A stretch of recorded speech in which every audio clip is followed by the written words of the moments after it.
TREYTUBE, man. Welcome back to another video with your boy TREYTUBE. It's an honor and a pleasure to have you back on my channel. Back again with another reaction video, man. 500-pound NBA player. I don't even know if this is real. I don't know, but we about to find out. I'm just as curious as y'all. If y'all don't know, some of y'all probably do know, but if not, we about to find out together. This is the biggest guy the world has ever seen touch a basketball. Is it even legal for this dude to be 6 foot? Wait, so he played N1. That's N1. Did he play in the NBA? Like, I'm trying to... 100 pounds that play basketball. This That's is a man big so powerful, dude, even bro. LeBron would be afraid.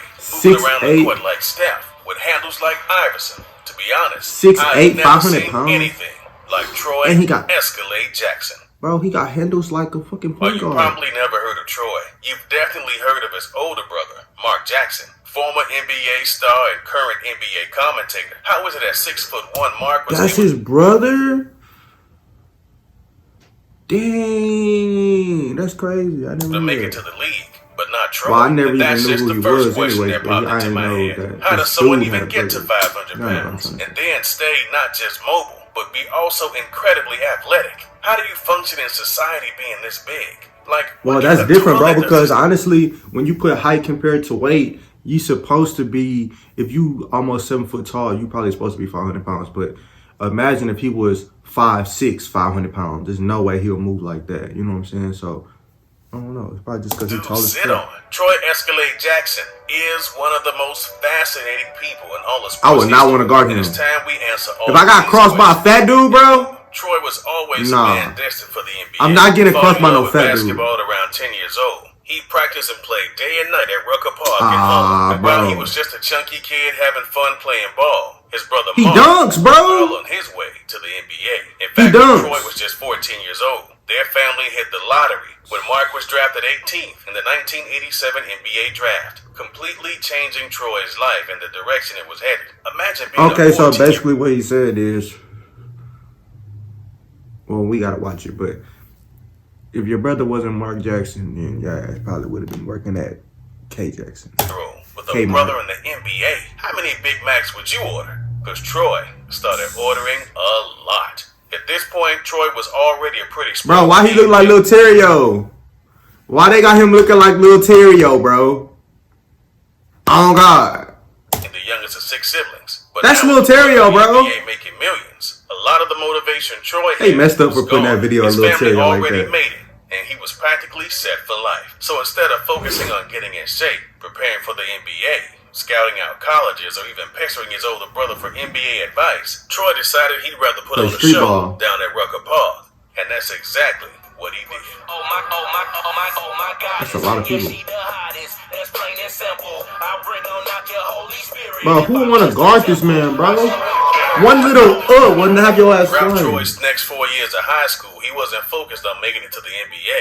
He was focused on showing off and really just flexing on all these kids a quarter of his size. I want to see a high By school his senior year mixtape. of high school, approximately 1,000 Big Macs later, Troy hit his peak size, standing at 6'10" and weighing well over 500 pounds. Bro, Although what do Troy he look really like in had high put school, bro?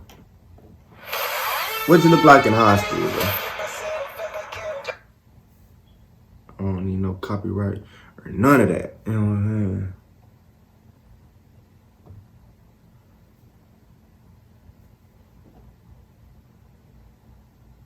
Making it to the NBA, his size Damn. alone had attracted scouts to come watch him play. Not in your typical high Bro, school imagine if he was games, built like Shaq, but down bro. at Rucker Park. Being 6'10", 500 pounds doesn't leave you with a lot of options. Nobody wanna step in It's front not of you. like Troy could go work in an office job in a cubicle. He couldn't even walk through the door. So when he was offered a full ride scholarship to Wallace Community College in Selma, Alabama, he felt like he had to take it. What else could he do other than make it So to he the was gonna NBA? play basketball? Proving there was more than enough room for a Well, y'all did say he 500-pound made player it in to the NBA. college. Let's see. Troy performed well past Ooh, expectations. darn. While he wasn't playing at the highest levels of college ball, Troy's complete disregard for the multiple defenders Oh, on him he's solidified dunking, a bro. long-term I seen him dunk, but I ain't seen him dunk on nobody. He's dunking, bro. spot Stop on the playing with me. roster, finally catching the eye of a Division I school after he received all-region honors as a sophomore. That's him in college? Troy was approached with another full-ride scholarship to the University of Louisville under the supervision of legendary coach Denny Crum. Troy's He played at scholarship was not Louisville? without its conditions, essentially stating he had to replace the Big Macs with salads. Troy was expected to drop well below the 400-pound mark, a weight he hadn't seen since his early high school days back at Rucker Park. This, along with being placed on a team Him dropping style any of more play weight was would turn more him to a structured than anything superstar. he had ever experienced before. Troy's production plummeted. No longer having extra weight to put to use, he was now a big man on a roster who frankly saw him as a freak. Playing only 20 games over his 2-year stint at Louisville, the only thing Troy gained from his experience was a bachelor's degree in communication. They got some tournaments that play 20 games. He ain't played nothing. He played all the games that they blew other teams out. He played all the games that they play sorry teams. Depressed and down on his luck, Troy turned to the one thing he loved more than being at Rucker Park. The streets. His love for the McDonald's Big Mac. Going to the same McDonald's he had gone to as a kid in Harlem, Troy was out of college, back in town, and back on his way to 500 pounds. Is that him eating, bro? Troy quickly found himself a spot playing with the Harlem Globetrotters. Now, Troy would only play alongside them for a brief period, but he had no idea that his next big opportunity was just around the corner. While Troy was busy dunking on some 100-pound kids down at Rucker Park, right down the street was a small sports gear company, a company known as And One. Now, at the time, And One was in its infancy, and as a company, they were looking for any way to market their sports apparel. And that's when a tape landed on their desk, showing off some local street ball highlights. Burner. I can't believe this kid played. If he played in the NBA, bro, good for him because...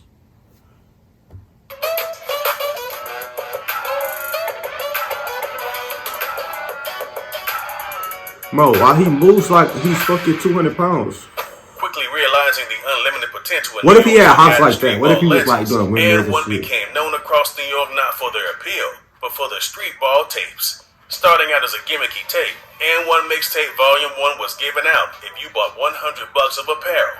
And people were quick to line up and down the street like this tape was a new Supreme drop. And One immediately realized they had struck gold here, organizing an And One tour that promoted the company's image, establishing rosters by season. Crazy. Like We getting a any little other history formerly lesson right now. And One broke into significance after scoring airtime on ESPN in the early 2000s, which just so happened to be the time Troy "ESCALADE" Jackson jumped on the scene, making popularity amongst fans as the lovable giant made him a staple of the league's subsequent tours. Joining up with the team the same year as ball handling legend and now YouTuber, The Professor, Troy found an unlikely friend in the 5'10", 150-pound point guard. With Troy's presence, I don't see why people that good wouldn't be like, oh, let me try to make it to the league. Like, that nigga the Professor's cold, bro. Coldest handles. Philly, DC, and eventually across the nation.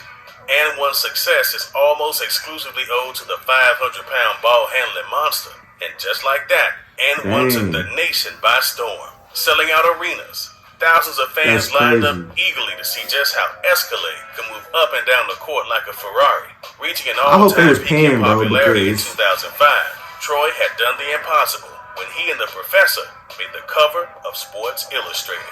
A cover that historically was reserved for only the most legendary athletes was now dominated by someone who survived strictly off of Big Macs. As the biggest recorded player in history to pick up a basketball, Troy was easy to spot, and he impressed all who saw him. But as the years would go on, Troy became caught up in the image he had created for himself, the lovable giant.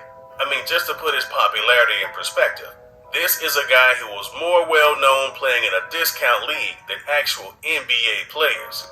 Troy could walk into any club in the country and get they didn't like that.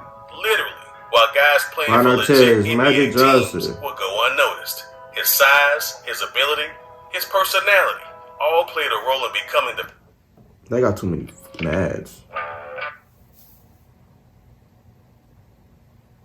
I ain't gonna lie, I'm blowed.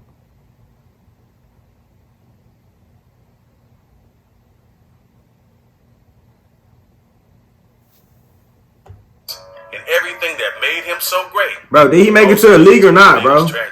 Despite his talent, there was no escaping the inevitable. Growing older in age, Troy's weight issues came knocking. Of all his teammates, it would be The Professor. So he died? Troy's weight was no longer helping him in the same way it used to.